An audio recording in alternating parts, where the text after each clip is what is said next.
Oh my goodness, this is madness! Madness, I tell you. Want to get unlimited grenades, unlimited health? Well, today I'm going to be sharing you guys my super duper OP Warlock build that will have you guys laughing at anything that comes your way.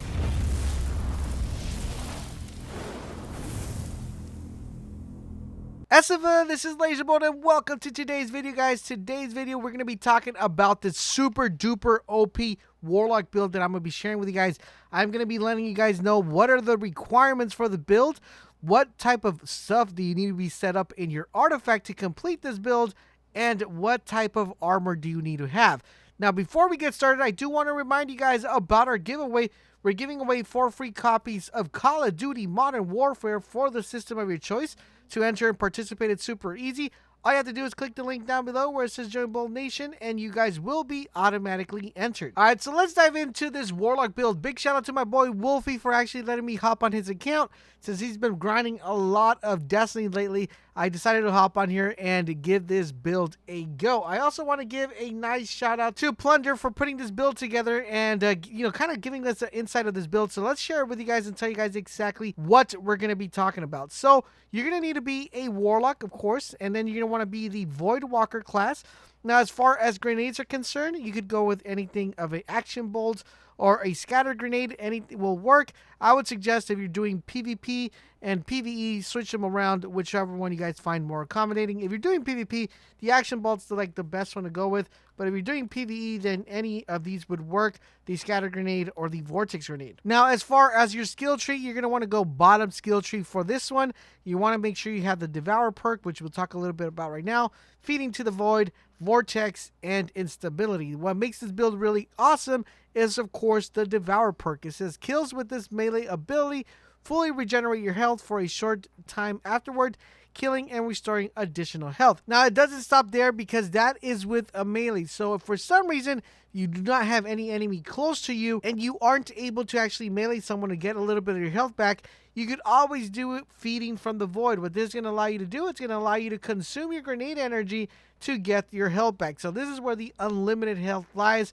We are tapping into this Devour perk. Now, as far as weapons are concerned, you could go with any weapon, but you want to make sure that it's void. Now, the weapon of choice I want to recommend and a requirement for this build is going to be the Recluse. The Recluse is by far one of my favorite weapons currently right now in the game.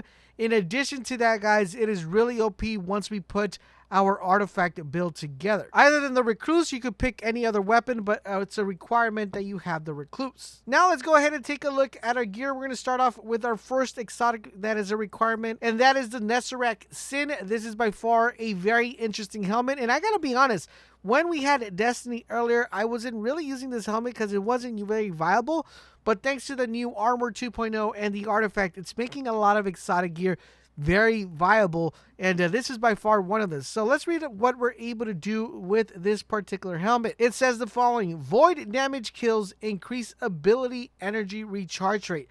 So right here is what you guys are noting: void damage kills, increase ability energy recharge rate. What this is going to allow us to do, since we are using our Recluse and our Recluse is void damage, then that is going to help us out quite exponentially to get our abilities back. For those of you who might be new to Destiny, abilities are grenades and melee, and that's why we're tapping into that. Now, what we want to put into this particular helmet, we're just going to be putting one thing, which is going to be a discipline mod. Discipline mods are meant for you to be able to get your grenades fast as quickly as you possibly can. If you do not have enough to upgrade this, the only other thing I would recommend is putting a perk that will benefit you with an SMG to give you a little bit more stability. So you could probably go with the scatter projectile targeting, which improves your targeting acquisition for SMGs. And other than that, you could skip this, but you could theoretically just pop this discipline mod in here and you guys will be automatic. Now, as far as the gloves are concerned, one thing I want to recommend is look at your inventory and to find out what glove is actually more beneficial to you guys that has more discipline. Basically, when you're looking at this build, you want to go through each individual gear piece, your gauntlets, your chest piece, and your boots, and see which one has the highest discipline. The one with the highest discipline, pick that one because that's going to help you out quite exponentially to even increase the amount or the rate that you're able to get your grenade. So let's take a look at the gloves and see what we're going to be applying to the gloves. So for the gloves, once again, we are applying a discipline mod. There's going to, once again, grant us grenades a lot quicker. and we're putting an enhanced submachine gun loader. What this is going to do, it's going to greatly increase the reload speed for your submachine gun. That is all you want to apply for the gloves. Once again, that is a discipline mod and the enhanced gun machine loader. Now for the chest piece, this is where things get a little bit interesting. We are going to be applying a couple of things. Now, theoretically speaking, you do not need to apply this discipline mod. I'll explain why not a little bit later in the video, but I applied one regardless. So this discipline mod, once again, will give you faster grenades. We're also applying a breach refractor. What this is going to do, it's going to grant you grenade energy. So that means your grenade's going to be able to come back faster if you land a final blow with shield piercing weapons. We'll talk about that once we get into the artifact. Then we're also going to be running ballistic combo. What this is going to do, it's going to grant that melee energy on the final blow with shield piercing weapons. So you'll be having your grenades, you'll be having your melee almost indefinitely every single time since we're using this ballistic combo. Now let's take a look what we will be applying to the boots. Now for the boots, we really aren't using much of a thing. We're only applying a discipline mod, at least as of right now. That's the only thing I'm applying. But if you have enough shards and enough legendaries to even enhance it a little bit more, apply this discipline mod and also apply anything that's going to help you for better gameplay with your submachine gun. For example, the light arms dexterity, it's going to make you ready your weapon a lot quicker when you're using a submachine gun. This is pretty effective when it comes to PvP, so you might want to apply this if you have enough energy. Now onto the class mod. For the class mod, guys, the only things we're applying to this one, once again, is a discipline mod, which grants you increased discipline. I'll explain why you might be able to skip this one.